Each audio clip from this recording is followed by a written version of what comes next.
Have you ever felt like you're running on a hamster wheel, working hard, yet never really getting ahead? Welcome to the Enlightened Life podcast. I'm your host, Scott Allen. Many people believe success is about making more money, but what if true success is about something deeper? Today's guest, Dwight Heck, knows this struggle firsthand.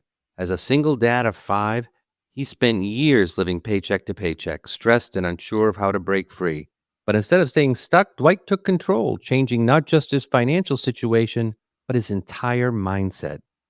Now, as the founder of Give a Heck Financial, Dwight has spent over 22 years helping families and businesses master not just their money, but their habits, goals, and daily choices, proving that financial success starts in the 6 inches between your ears. So, are you willing to change? Do you truly want a different future? If so, this episode is for you. Get ready to learn how to set meaningful goals, manage your finances with confidence, and finally take ownership of your life. Let's dive in. Hi, Dwight. How are you? Nice to have you on the show. Thanks for being here. I'm doing fantastic, Scott. Thanks for having me on and being willing to invest some of your time and letting me share what I've learned over the last 22 years of building my life into a purposeful existence. Yeah, and I think this is something that all of us can learn from, right? There's a lot of people living paycheck to paycheck and not able to save, and they don't have the mindset. I think they're running on the hamster wheel trying to get somewhere that they can't be. A lot of people who do feel stuck in their current financial situation don't know where to start. So, what would you say is the first step someone should take to shift from financial stress to financial confidence? Do you have any suggestions? Well, first off, you have to be the willing, right? And what I mean by that is so many people want to change their life. They talk the talk, but they never include action into the plan, or they have an ability to understand where they need to go. They don't know how to goal set. They don't know where to turn except for the people that they associate with. Their associations lead them to be the same way day in, day out. Getting up in the morning, living in quiet desperation. They put on a mask. They go to work. They go home. They're living in have addictive personalities to mask the fact that they don't like their home life or their work life. They don't know where to go. So I'd say the first thing is they have to be the willing to want to change, understand it's not going to be hard, but it's not going to be easy either. There's going to be some pain. They need to goal set. They need to have somebody actually have a conversation, ask good questions, and help them understand really what do they want today, what do they want tomorrow, and what do they want for their future. Are they worried about a legacy? And is it time to talk about legacy with them? Is their mindset unable to comprehend legacy and they need to just work on just living at that moment purposefully, and then taking that baby step to live the next moment, the rest of the day, going to bed with gratefulness and gratitude, and waking up having the same thing, that they have another shot to start again. But it all starts with good conversation, good questions, goal setting. Before any of the rest can happen, if you don't help a person with their mental mindset and you put into place something that can help them with their finances, in my experience in 22 years, it falls apart in about 90 days or less. Right. It's right back onto the hamster wheels because nobody's coached them to even change their associations of what they listen to and what they do in their lives. And they literally fall back onto the hamster wheel because their associations are, oh, you don't need to worry. Why are you doing that? Why can't you just be satisfied to go Monday to Friday and then drink beer all weekend? And why can't you be sad? You know what I mean? It's just, we got to change our associations. And that's important in my industry, that you actually work with people to help them condition and make their 6 inches between their ears more receptive to change. And then helping them understand, oh, you fell back a couple of rungs. It's okay. You went up 3. You're still ahead, right? Being that person that can coach them to understand that they're worthy and their life is changing, and It's making true. sure they're aware of it. Yeah, associations are a big deal. And I say this to people too, just people who they want to lose 15 pounds. And you always get those people that say, you look fine. What are you doing that for? You look okay. You have to feel right about yourself. You have to like what you see, like how you feel. And if you need to lose 15 pounds, that's for you to decide whether you feel like you need to lose 15 pounds, not for someone else to tell you that you shouldn't do that and you're okay, that you should go out and have cheesecake with them. I mean, it is about those associations. What advice do you have for someone looking to build a more supportive network? How does somebody do that? Well, myself, I do a lot of coaching on a principle called the 70-30 principle. And basically what that principle is looking at your associations And and realizing that people listening, associations aren't just what people you're around, right? It's what you read, what you watch, right? The groups you belong to. What are you bringing into your mindset? Your brain is a giant computer. It does not know the difference between the truth and a lie. So you have to understand you need to put truth into your brain in order for it to develop and it's for it to grow, and quit searching out confirmation bias. Things that where people, like you said, are going to go, why do you need to lose 15 pounds? You're asked that person or had that conversation because maybe that's what you were looking for, to reaffirm that you can go eat that cheesecake, right? So the 70-30 principle is no matter what I associate with, I'm reading Scott's stuff. Scott and I are communicating and he's sending me messages, and I kind of feel kind of off. I'm not really agreeing with Scott. I'm not vibing, whether it's a verbal, video call, text, his posts. He doesn't even know how I'm feeling, but I'm looking at his post. But 70% of the time, I can't wait to look for Scott's stuff. I can't wait to have a video call, go for a coffee, right? I have that fuzzy, good feeling. And only 30% of the time, Scott and I don't necessarily gel, but it's not because it's morally apprehensive or anything like that. It's just, we just don't see eye to eye. But majority of the time, I'm smiling when I think of Scott. That is my 70-30 principle. If it ever gets 50-50, our association is done. Absolutely done. If I have to worry how I'm going to feel after I read, see, talk to you, we're done. Because I'm looking to continually climb in my life and not be camped. And it's so easy to be camped when you associate with people that bring you down more than they bring you up, and that always give you confirmation of what you're thinking and telling you it's right. They don't challenge you. They want you to stay where they're at because their lives don't necessarily negate, the fact that you can do more. They're not trying to be negate and saying, oh, you know what? You should lose 15 pounds. You should do that. You'll feel better. Maybe I'll do that too. That's the type of support you want. So that 70-30 principle, I've talked about it a lot. It's worked for me. It helps you do something else, Scott. It helps you never have a bad day. And here's why it stops you from not having a bad day. If you associate with things that are more positive and you have a character building moment in your day, you now know what to associate with that'll help you elevate, calm your state down to continue to climb, or just stay level for that moment, just to be at peace with yourself, right? So it literally is so important that we utilize specific things. I'm not perfect at it. I don't want people to think that, but I work on it every day. Never to have a bad day, to control my associations of what I listen to, who I talk to, and become a person that is always a student of human nature, to understand what they're going through, to know that maybe this is just a hiccup. What is their past like experiences with me? Oh, they're still in the 70%. Oh, no, it's getting close, 60-40. It's analyzing, it's reflection of what you want for a purposeful life. That's great. So when you changed your life, you went from living paycheck to becoming a leader in the financial industry. What were some of the key financial habits that helped you turn things around for yourself? I think the number one thing that helped me understand is knowing the rules of the money game. And here's the thing. Most people don't understand the rules of the money game. They go out and they spend money. So they make let's say, they make $1,000, right? And out of that $1,000, they spend. They have some automatic withdrawals for, let's say, the mortgage maybe, or their utilities or whatever. And there's $300 left in their account. We'll use today's children, adult kids, even ourselves, even myself. I'll look up my app and I'll go, ooh, I got $300 left. I really wanted this. Key on the word want. And we'll talk about that more in a minute.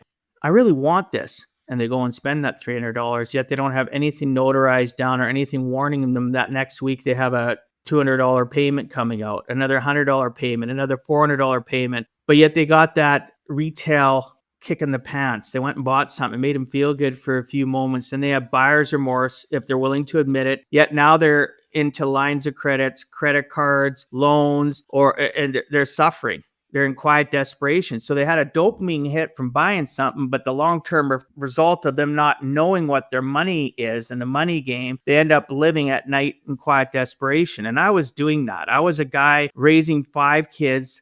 I originally had joint custody of them. Then I ended up getting full-time custody of them as a dad, 4 daughters and a son. And literally, I couldn't work as much. I couldn't do as much. So then understanding the numbers before I got in this industry, I kind of knew, but I kind of didn't. What do most people do? They take an envelope, they write down a few things they pay, and they miss so many things. So the number one reason my life got helped and other people got helped is when I got in this industry, I started really to focus on questions revolving around budgeting. But the budgeting doesn't start till I goal set. So I had somebody teach me and I started reading, how do I really goal set? How does setting work properly to help me be able to understand the rules of the money game? Okay, well, this is what I want. We're tired of living from paycheck to paycheck. It's one of the goals they put down. If something happens, there's a tragedy, we can't pay bills, we're in trouble.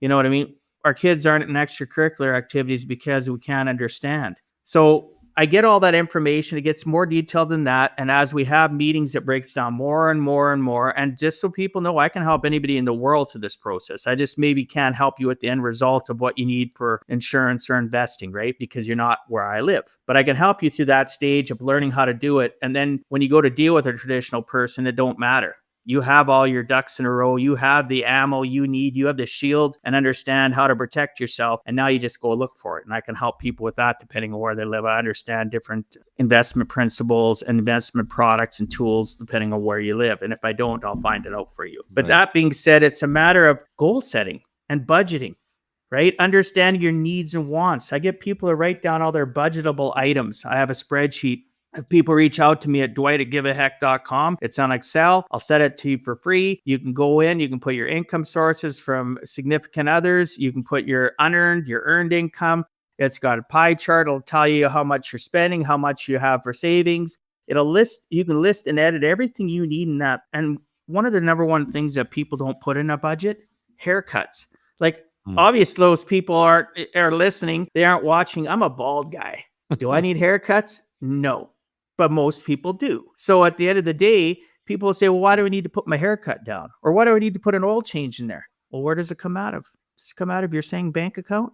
Well, yeah. So why don't you think it is something that needs to be documented? Like, I'm very kind about it. I want them to think. I'm trying to help educate their brain because they were never trained in school or by their parents, majority of people. They're just on that hamster wheel. And we go through and, is this a need or a want? I want them to tell me. Do something obvious, like power. Is this a need or a want? Well, it's a need. Okay. We'll keep on going down. Oh, it says here you're paying for a subscription to this. Do you utilize it a lot? No, not as much as I used to. And I said, even if you use it a lot, is it a need or a want? Oh, it's more of a want. Okay. And I'll put a check there. And I keep on going down through. And then at the bottom, you'll see the total of their expenses. And you'll see, well, what do they have left for a month? Negative. Well, so all these things that we finally went through, and I got you to put everything in, you're spending $1,500 and you're bringing in $1,000. Do you see a problem here? Is this sustainable? No, it's not sustainable. So what can we do? Out of these things we checked that are wants, is there some of them that we can get rid of? Remember, we went through a process. I took you through because I'll take them through a workshop too that teaches about increasing cash flow and managing debt. You said you also wanted to get out of debt. How are you going to do that? And we just have these conversations and I make them have those light bulb moments because if I make the decision for them, it'll never stick. If they make the decision based on their 6 inches and based on their heart, there's a more likelihood percentage of people, 70, 80% in my experience, that'll stick with it. They'll reach out to me and say, hey, we want to do this. We haven't talked in a year. Here's our new budget. Or can we update our budget with you because we laxed? Where can we get the money from? We really need this. And I have that conversation, right? It's about connection. It's about understanding you need to write your numbers down and never forget. And even a pack of gum affects your budget. True. Right? And I live in New England. I'm just north of Boston, and it's so expensive here that salaries don't often pay enough for someone to live here and have a home and have a place to live, even if it's not a place that you own. Support your children, send them to extracurricular activities. There's a lot of people that struggle and they have to work 2 jobs or 3 jobs just to make ends meet. Can someone do this when they don't have enough income coming in, when they're just worried about how they're going to pay for their food and how they're going to pay for their medications and so forth? They're the people that should do it the most. Because if you make excess income, that's why people that make too much money don't care until things fall apart and they have nothing. They haven't planned for nothing and all that extra income. Because look at the people during the pandemic that lost $100,000 jobs, went down to 50 just to be able to have a job. Now they're still at 50, yet they have the debt load trying to survive. They can't get ahead. So the people that are in the poor or the lower middle class, they for sure need to understand the rules in the money game and go through and have all your prescriptions in there, have everything in there. Because yes, it's depressing sometimes for people, but it's more depressing to live a facade, to live a life of quiet desperation. Right? To have to go up to your bedroom and lay in bed and avoid your family and hide things in quiet desperation and crying at night. I've been there many times in my life, raising my kids and not knowing how it, but it was more of it literally helps conversations with significant others, with family, with business partners. Businesses do it too, where all of a sudden somebody will go, we need to do this and this and that. Well, let's look at the budget. Well, this month we can't afford it. Right here, we're at the red line. Right here, we're in the black. We got a couple hundred extra. Oh, this is important. It's a need. Okay, let's talk about it. Oh, you're right. It is a need. You do need a new pair of soccer shoes or whatever because yours have a hole in them. So we'll buy it this month on credit, knowing next month we can pay it off. We got a black month there. We can justify it then. Oh, sorry, what you want is a want. It is not a need. And the money we have freed up for the next month, that can be used to pay down some debt, save for a paid off vacation a year from now. We all want to go to Disneyland, or we want to, help one of our adult kids out, need a little bit of money. I got a couple $100. I can use 100 to save for retirement, give 100 to this kid. It gives you choices when you understand your numbers. People go budgeting and they get, ooh, that's terrible. No. I used to be that person because I had people that were in that category of hating their lives telling me that was terrible because they're programming me to be them because they're not happy and they have addictive personalities. And I'm not saying people can't drink once in a while, they can't smoke, they can't do, that's your choice. But when your life evolves around the fact that you do it, and you can't wait to get home in the evening to do it, you're ignoring your family or ignoring your responsibilities if you're not in a family environment, just to move your life forward. And you're just living on that treadmill, never ending, right? So yes, people in the lower brackets, absolutely. I help a lot of lower families out, and I'm very I understand where they're at, and I work with them at the level of what they can even afford, right? It is what it is, because I was put onto this planet to use the talents that I've now developed. I wasn't born with them, to make a difference in people's lives, including continuing to make a difference in my life. What advice would you give to people who don't have consistent income? Like they may have commission jobs, as an example. They may make, a fair amount one week and nearly nothing the next week. How do you balance that and know how to plan if you don't have that consistent? Well, here's the thing. I am commissioned. I understand that wheelhouse, I guess, of how people can get in trouble. So for an example, let's say I get paid $10,000 commission, and I know my bills are $7,000, right? I get a $10,000 commission, but I know I have nothing in the pipeline. I'm going to get paid next month, or, it's going to be a couple months till I make more. Sometimes it's impossible to have a consistent stream. So I look at my budget because I know it well enough. What are my number one things that need to be paid that are non-negotiable, right? I'm going to put that money aside so I know I got my next mortgage payment. I got this, I got that. So that extra $3,000 might go there. And the month before I had the same thing. So I put another $3,000 in there. I make sure that I have a savings that's going to allow me to pay my mortgage as far out as I possibly can. So I know I got this amount of money. Now all of a sudden I know my mortgage is $2,000, for an example. I can pay it for there's $8,000 in there. I can pay it for four months. Well, okay, let's add utilities in there. Food, I know the basics. It's only going to last me this long. Do you know what I mean? I'm still going to bring in a small trail of money, but I'm not going to bring in the $10,000 that I'm used to. I'm still bringing in a couple grand.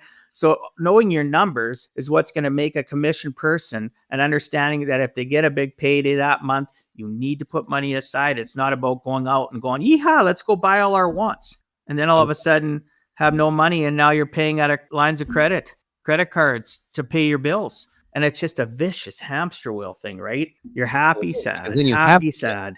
And when you get the money, you have to pay the debt. So you don't get to keep any of the money, when you've got that kind of debt coming up. So commission people really need to understand that they need to learn how to put money aside. Is it hard? Absolutely. It can be hard.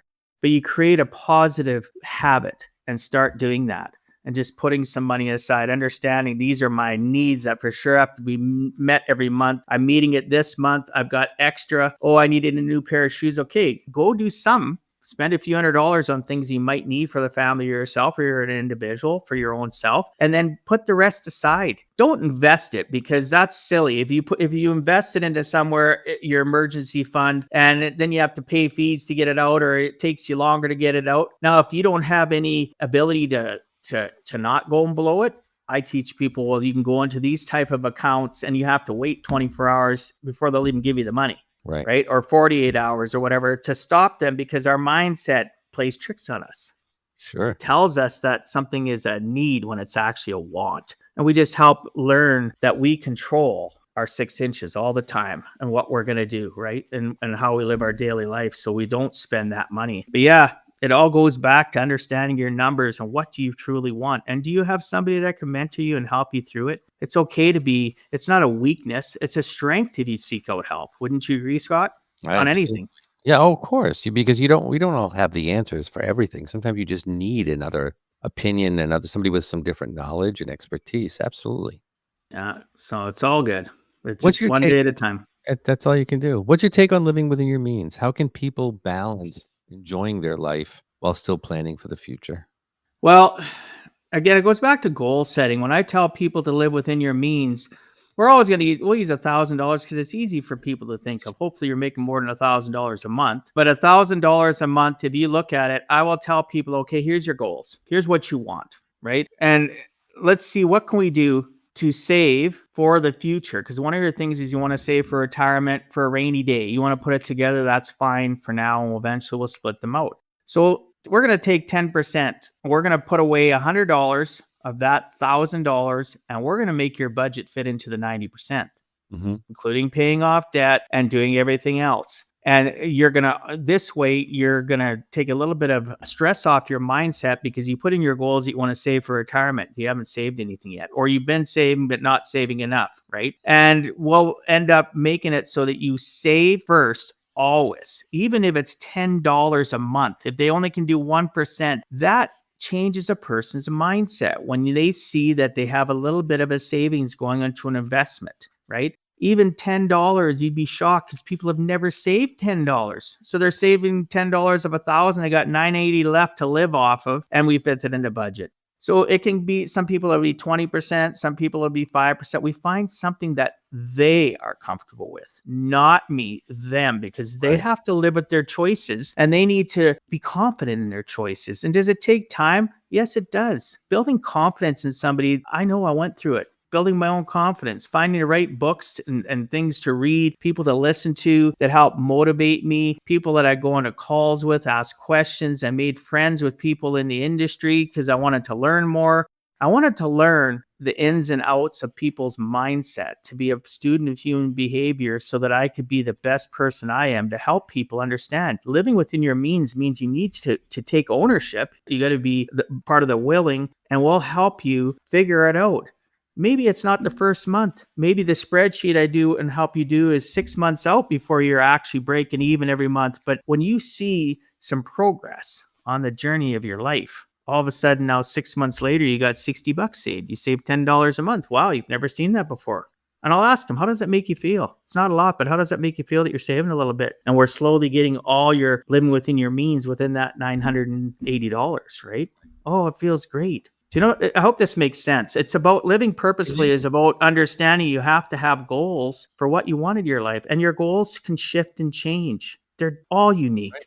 A month from now, a year from now, as you get more confident, their goals change. They want more. And you help them figure out how they can get more, or you're honest with them and say, that's not possible right now. This, based on numbers, it's 4 or 5 years out. Well, that's okay. If we can get there in 4 or 5 years, that's fine. Okay, let's talk about it. Let's see how we can figure this out so you can live a purposeful, meaningful life.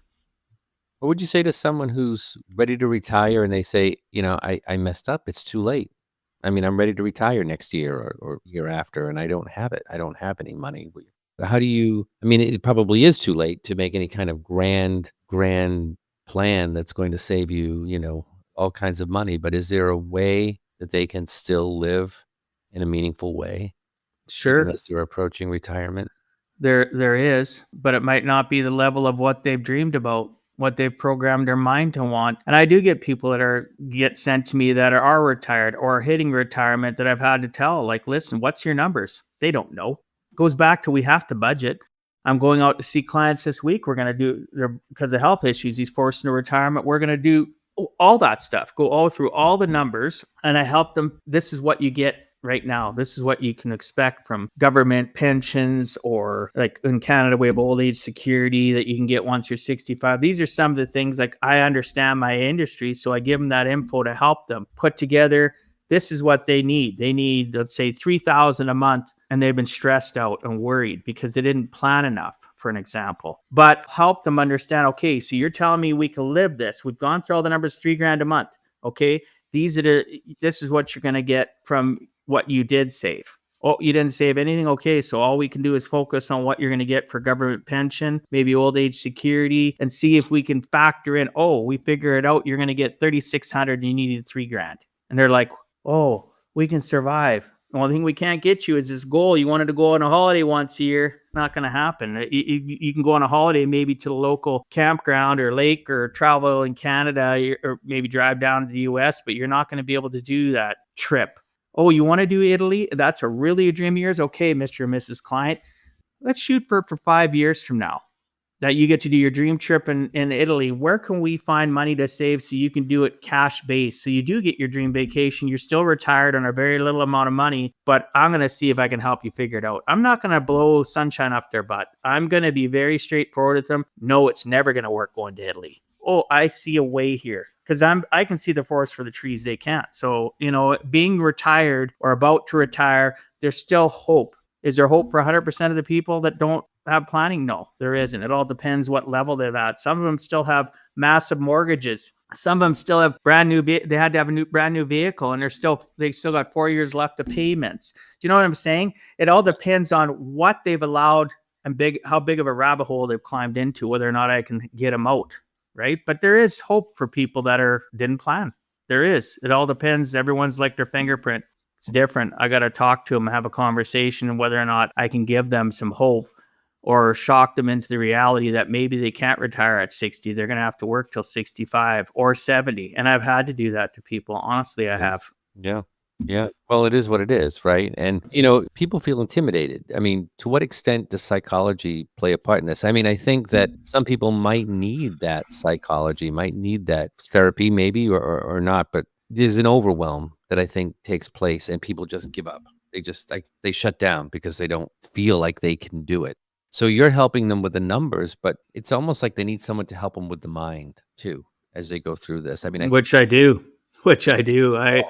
I do a lot of coaching. I don't do it. I wouldn't say, I appreciate the compliment, but I don't do it all. I refer people. Some people are broken, and I recommend they get some, psychological, see a psychologist, but more and few and far between have to go that route. Many times they're money monsters, or conversations we have about their origin, their childhood, what created their mindset, and how they got into their circumstances. Well, I always see mom and dad. My dad always give my mom everything, and I thought they were wealthy. Then all of a sudden now they're one of those people that can't retire. And I learned that behavior. So I'm always trying to please my wife. So I don't tell her that we're having issues. I'm the only person that deals with the money. She doesn't want to. Nobody's ever forced us to communicate about money. And now, I've gotten us in excessive debt. She doesn't know. And sometimes it's the opposite. It's the woman that does it to the man. And it's just terrible. The things that are money monsters, our childhood life taught experiences from society when we were younger, our parents that hid things about money, didn't be open about it. And it's just it just basically passes down generation after generation. It never gets broken. So yes, there is definitely mental work that I have to do. I refuse not to do it. Otherwise, then it's just a transaction. I'm making money, but then that person, I really haven't made a difference in their life. And that's not what I want, because the people I dealt with before I got in this industry didn't care about me. It was all about commission. It was all about selling me something. And they'd tell me these canned things to make me feel good. They were manipulating me. And you know what I mean? It's just, people don't need that. People need somebody to just give a heck about them. Yeah, I agree. But, I want to get back to, you talk about people's, what they grew up with and what they understand based on how they lived as a child. I can think back even in my own life. Now, my parents bought their house for under $15,000. It's now worth 8 or 900,000. It is, my dad had a steady job for years, and it was one of those jobs that you got a pension and there were stock options, plus he was a saver. So he's great. He's in good position. He still thinks he's not, but he is. He's, you always worry, I suppose, but that's his conservative brain. He does okay. A lot of people today, you can't buy a house for 15,000 and the salaries are not going to increase in such a way that, in other words, whatever he made then, his salary went through the roof compared to what the house was that he was paying for. You only paid on a $15,000 mortgage, whereas now, he could walk away with, $900,000, $800,000 just by selling the house. So that's hard to imagine that anyone is going to be able to see that kind of growth on their homes, on their money, on their, nobody does pensions here anymore. Nobody does stock options. I mean, it's a very different world that we live in. So when my dad and my mom would have something done in the house, they had it done the best that they could have it done because you do it right once and you don't have to keep doing it over and over and over again. And for some people, that's not even an option. They do it and then they have to do it again and then they have to do it again because they can't afford to get it done properly. And I feel like, you talk about the hamster wheel. I feel like we're just making the same mistakes over and over and over again. And I think, I don't mean me personally, but I mean in general, people make these mistakes. And then how do we come back from that? How do we live in 2025? It is not the same as it was in 1965. It's all based on demographics, so Yeah. all of it is. Like the price is going from 15,000, probably what my parents paid for their home too, their bungalow, and it isn't worth 900 grand, but it's in a small farming community outside of Edmonton where I live, and it's worth, let's say, $400,000 to $500,000. But at the end of the day, it's all because of demographics. You look at the age wave of what's happening. We have a specific segment of the population that are still alive in their 90s, the centurions, and you have right below them, you have the baby boomers. Right below them, you have Generation X, and then you have millennials, and the list goes on. But every generation has had a different volume of people that were alive. They had different thought processes. They were trained different, like your father and my father, to save money and move forward. And our houses today, you look at what I paid for my house, right? I'm just going to use some fictitious numbers. I paid $500,000 for my house.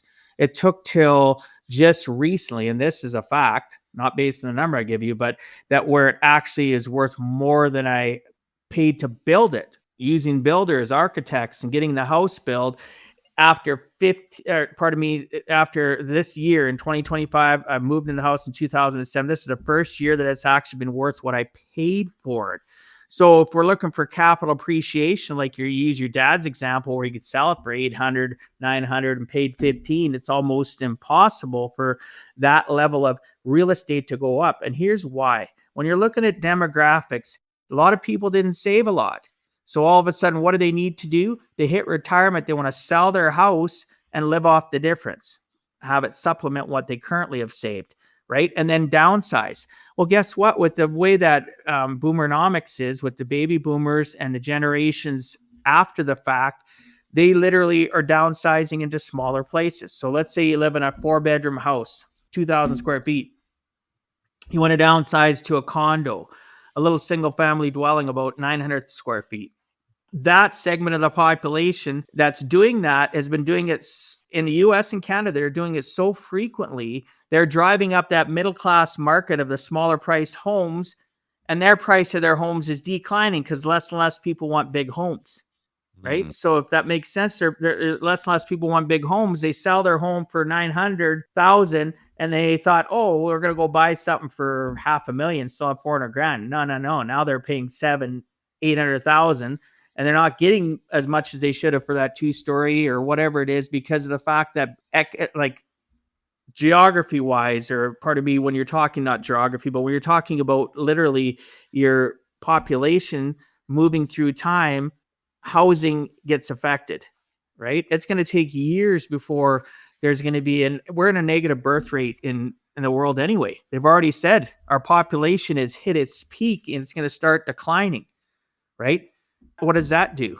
Well, let's bring in more immigrants. They'll buy the houses. The immigrants most of them are getting paid minimum wage. They can't afford to get a mortgage. It's going to take them years till somebody gives them a mortgage, unless they go to a B lender or they have 6 people in the house working just to try to pay one mortgage payment. The housing industry is, in my lifetime, is not going to go back up like it did back in when you looked at the housing market from about, let's say, I bought a property. I'll use this as true story. $197,000. I bought it in roughly 2002. By 2008, it was worth $615,000 because of the age wave of economics and people going through. Everybody was desperate. There wasn't enough houses. Supply and demand, like we learned in social studies. Supply was less than demand, so everything went up. Sold it for $615,000, paid $197,000 for it. Is that going to happen again in my lifetime? Not when you look and understand the ergonomics, not ergonomics, but the actual generational slide of what's happening, and how right now in Canada, for example, the boomers have over $1 trillion that are passing down right now every single year moving forward till the baby boomers are gone. Imagine what it is in the US if it's $1 trillion here. Yeah. Wow. Right? And then those kids that get the money have never been taught how to manage it. Guess what they're going to do? They already know most of it's going to get blown. Yeah. Nobody will have sat down with them like me, or maybe they're my clients and their kids don't listen, right? Just because I have a parent, mom and dad, or a single person and they have kids, doesn't mean their kids want to listen. You're right. Entitled society. Usually they don't. My son, I drive him crazy. But he'll get money for Christmas or for, whatever, and, no, you're not spending it on that. You have to save some, and you have to, we're not going to put it into something. What drives me crazy are these games that these kids play, and then these in-app purchases of, this fake money that they can buy things with. $14.99. My God. Buy 1,000 coins. Buy 1,000 coins. Exactly. It drives me crazy. And I get it. I get it because I get the notifications from my grandson. He's on one of my accounts on Apple to help my daughter out. So he's on my Apple account, and so is she. And whenever he tries, because he's a child account, tries buying stuff, I get a notification, and so does she. And I never ever approve it. I always text her saying, this kid, like two of my 5 grandkids are on my account. So I know whenever they're trying to do stuff, and I set up their accounts for her that she has to approve it or I have to approve it. And why? It's only $6. It's only $10. It's only, it's only adults use that all the time too. It's only $1,000. What? Crazy. I mean, add it up. It's true. I do. I get it. We are getting near the end. I want to ask you, Dwight, this is more of a life lesson question as opposed to a financial question, but what does true wealth mean to you? True wealth for me is based on my core values. I don't know how many people listening understand core values. I have 3 core values. They all have subcategories under them, but I won't get into them. My 3 core values and what true wealth is faith, my family, and then work. The number one important thing for me that makes feel wealthy isn't the money, it's the memories. It's just spending a time. Last week, for an example, today we had something called Family Day in Canada, which was put into place, I'll say maybe a decade ago. And one province started it, now everybody does it. We started it in our province of Alberta. It's Family Day. Guess what I did? I went and picked some of my grandkids up. We went into a movie. We had some popcorn. We hung out. We laughed. I took pictures. That is wealth. That is money. It didn't cost me a lot, but that is something that nobody can ever take away. With the kids all sitting beside me and Grandpa taking a picture of us sitting there watching, a movie together, going to their house and hanging out with them coming here, seeing having a FaceTime call with my daughter that lives in BC, that lives like 10 hours away from me. That's wealth. Having a great conversation on a podcast like this where somebody is willing to invest their time and let me talk on their show, that is wealth. Creating a new friend, Scott and I, that is wealth. For me, it's about having connection to gratefulness and gratitude at night when I go to bed and get up to God. That is wealth. right? Not me putting in another, yes, I want to help families, and that's wealth too for me in the sense of money, but making me feel good because I changed their lives. But it's always about my faith, number one, my family, and then work, not the other way around. Because true wealth, my clients are people that have their core values are all tied around making more money. You missed a journey of life, and all of a sudden tomorrow you find out you have stage 4 cancer. Good for you. You missed all those memories. You missed those birthday parties. You missed that, maybe that church event where your kids are at, or maybe you missed gymnastics or basketball, or because you wanted to have that one more call. You're doing it for your family. You justify it all the time. Then all of a sudden, when you grow up, you wonder why your kids don't reach out to you as much, or why they don't ask you for advice because you weren't a good example of being somebody that understood a healthier balance, because having healthy life work balance is impossible, but you can control and have a good percentage where wealth is about family and your faith, and work is the last thing that comes to play. Hopefully that answers your It question. does. And, I can relate to it because, and when I'm on your show, perhaps we can talk about this in a little more detail. Yes. I was a funeral director. I owned 3 funeral homes, and I had on paper, I had it all. I could travel when I had the time. I had a beautiful home. I had a nice car, and I had money to do kind of what I wanted to do. What I didn't have was time to be near my parents who were getting older, to be there for my niece and nephew. My son hadn't been born yet. There was a lot that I felt like I was missing out, and I knew that if I didn't leave, I would never have that. It would just be about work. There was nothing else besides work. And so I made the decision to leave, and I got out because I needed to have, kind of what you talk about, the true wealth. The true wealth was the engagement with family, and I think that to me is where it's really at. Is there anything you'd like to share before we close out the show that we haven't talked about? So many things. We could have a 12-part, 12-week episodes. I'm gonna do There's a so mini. many things. There's so many things that I could share that we haven't talked about. I will tell you this, though. There's 2 things I would share to you that I wish I would have known to share with my own young self as a teenager getting to being 18, 19. Be kind to everybody around you. Be gracious, be genuine, and be a person that listens more than you talk. And that's a tough thing to do for any of us. We sit and listen in conversation of somebody, and do we truly hear what they say? I practice that even at my age now. When we're having our conversation, I'm listening to what you say. I'm not writing it down. I'm listening to you. I know what kind of response, but my response, if I'm a critical thinker and I've worked on being a knowledge leader and sharing knowledge and being a critical thinker, I can think just as fast of a response once you're finished talking as I could having it centered in my brain the whole conversation and really only partially listening to you and getting value, because everybody, when they open their mouth, they remove all doubt. They either have good value or they have bad value. But if you're not listening, how are you going to know? How can you make a critical response? So, as a last message, be kind, be grateful, be genuine always when you compliment people, and literally talk less than you listen. That person at the store, that's if you ask them how they're doing, mean it or don't ask it. And then listen and compliment them. Oh, I was watching you. We had 3, 4 people in line in front of me. You're really friendly. You're really efficient. Be genuine. You might be the first thing that's good in their day because you decided you were going to listen and then talk. Love it. Love it. So that's my last message. That's it. Dwight, thank you for joining me. I really appreciate it. Your journey from financial struggle to empowerment is proof that taking control of your mindset and money can truly change your life. Whether you're looking to break free from the paycheck to paycheck cycle, set meaningful financial goals, or redefine success on your own terms, Dwight's insights offer a powerful roadmap. But don't let the conversation stop here. If you're ready to take action and start living with intention, head on over to www.giveaheck.com. You'll find everything you need from Dwight's book, podcast, speaking engagements, and financial coaching all in one place. And while you're online, don't forget to check out my website at www.mediumscottallen.com. I'd love to meet you and help you along your journey towards enlightenment. Book a reading, attend one of my live events, or grab your copy of my new book, In the Presence of Light, A Funeral Director's Journey from Mourning to Mediumship.